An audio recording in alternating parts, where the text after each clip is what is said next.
What is the most haunted place in Connecticut? Some say it's the old prison at Summers, where restless souls are said to wander the cell blocks.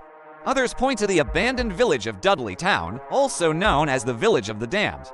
Tucked away in the hills of Cornwall, Connecticut, Dudleytown is one of Connecticut's most enduring legends. But what's really going on here? Is the curse real, or is there another explanation? We'll let the legend speak first. Dudleytown was a small settlement founded in the mid-1700s by descendants of the Dudley family who had emigrated from England. According to legend, the Dudleys carried with them a curse that dated back to England. There, members of the family had been involved in some pretty nasty political intrigue, even going so far as to have their rivals put to death. Supposedly, they were doomed to suffer misfortune for generations. When they arrived in Connecticut, the Dudleys and their neighbors began to experience a string of tragedies. Families were plagued by madness and suicides. People died suddenly and mysteriously. And no one could explain strange illnesses that seemed to come out of nowhere. Some stories were more fantastical than others, like the one about the children who disappeared while playing in the woods, only to be found wandering the streets of Europe years later. Others spoke of eerie sightings, describing how they'd seen strange, shadowy figures lurking between the trees. By the mid-1800s, Dudleytown was already declining.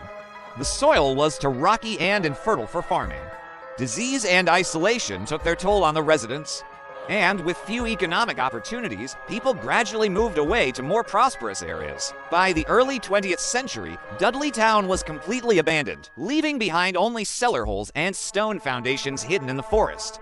But locals say the land itself is cursed. Visitors have reported unnatural silence, as if the forest is holding its breath. They've described shadow people lurking between the trees and a sudden feeling of dread or confusion that comes over them for no reason.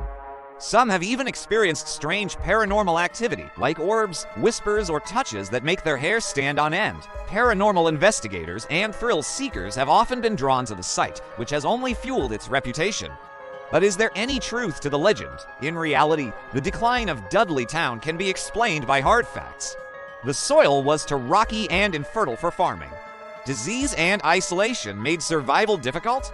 People gradually moved away to more prosperous areas. The curse likely grew as folklore layered onto the hardships of the early settlers. Today, Dudleytown is private property owned by the Dark Entry Forest Association. Trespassing is strictly prohibited. Intruders can be fined or arrested. Despite this, its reputation as one of Connecticut's most haunted places persists, and the curse of Dudleytown remains a chilling tale whispered around campfires to this day.